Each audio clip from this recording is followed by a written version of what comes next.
Thank you. Good afternoon. I'm coming from Poland, a very central European country, since 20 years the member of the European Union, and for that reason one may say that we are somehow in the center of developments.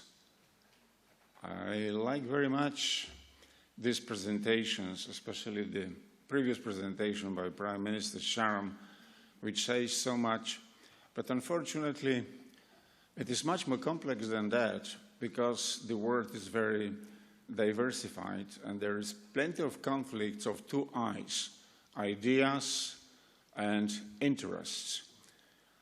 And let me quote opinion which is quite different to what we have heard so far, that is from an influential think tank, the British-American Economist Intelligence Unit. In the long term, the Western bashing bloc, led by China and Russia, and one Western leaning bloc, led by the US and the EU, will cement themselves into geopolitical landscape and use economic and military levers to curb countries that are not aligned with either side. We expect this competition to influence and to expand rapidly beyond Asia and into Africa, the Middle East, and Latin America. I think they are damn wrong. Definitely that is not gonna, and it should not be, the future of the world.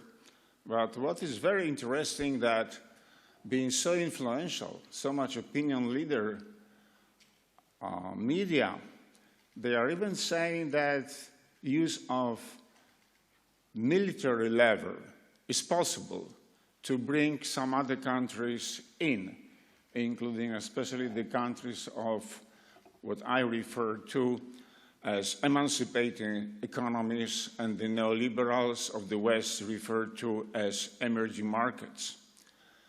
And from this perspective, the great idea, the great project of Belt and Road Initiative and other ideas we just heard about are a countermeasure to this vision, or I hope an illusion, about the future of the world, which is confrontation between so-called West, of course led by the US, including the European Union, and so-called East, where rising China will remain the most influential power.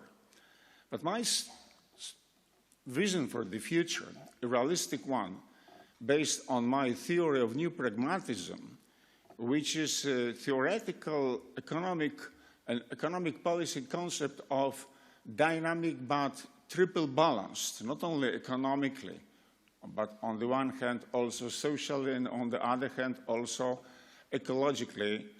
Long-term development is that we may see the future of the world consisting at that stage of two megastructures. One is Euro-Atlantic, yes, with the leading position of the United States, and the other one is the Eurasia, with the most important position of China, but not the leading one, because in Eurasia we have very many other important countries, starting from India, the ASEAN grouping of countries, South Asian Association of Regional Cooperation, and so on. And here in this approach, European Union is a part of both. We are the part of Euro-Atlantic, but at the same time, we are the part of Eurasia.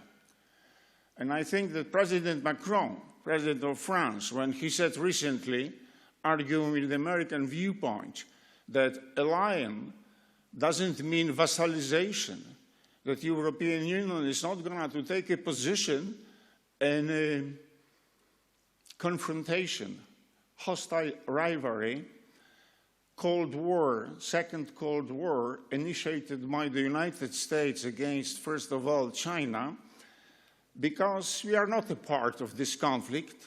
We are rather, we Europeans, and definitely we in Poland, we are very much in favor of looking for a shared future for the mankind. So it is interesting that at the same time, at the initiative of our Chinese hosts, we are discussing how to find the ways toward community with the shared future of mankind. Somebody else is fueling the Cold War and is envisioning the future as a confrontation between different parts of the world.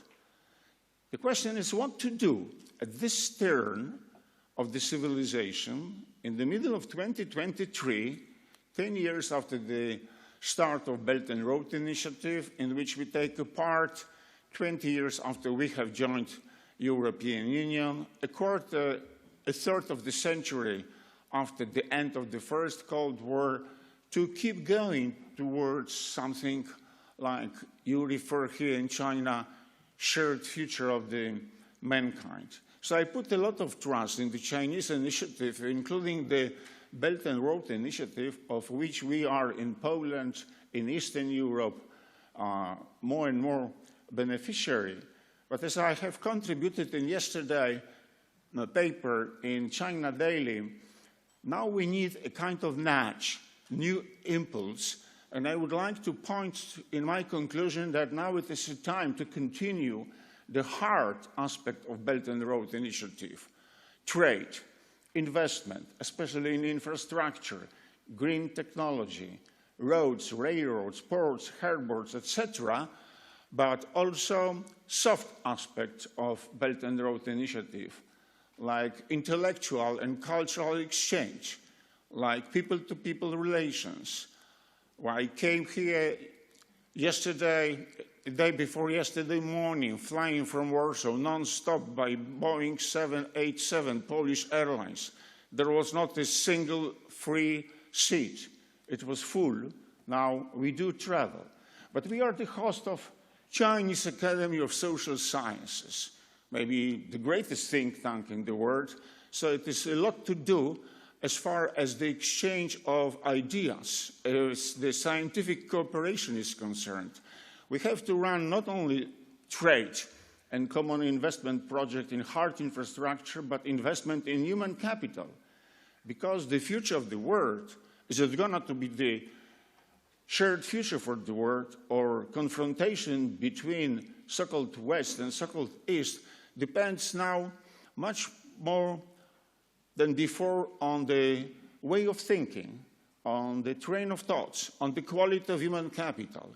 And I'm very glad that there is so much initiative on the Chinese side of China's intellectuals, diplomats, political leaders, not only the business people, which are looking first of all for money. We are here not for money. We are here for ideas, how to work together, to discuss the differences, but to be in a sensible, safe world. First of all, I'm the economist, and the political logic doesn't deserve to be called logic, because from an economic viewpoint, it is lacking the logical segment. But in economics, we are very much concerned about rationality. So we must make an effort to make more inclusive globalization, because globalization is irreversible. You may call it in China win-win globalization. There is a joke in other parts of the world that we have to avoid win-win, meaning 2-0 for China. Let's make it really inclusive globalization. And from this perspective, I believe that also this forum, thank you for the invitation, can make somehow significant contribution and will be a little bit step closer to the future shared world for our community. Thank you. 谢谢。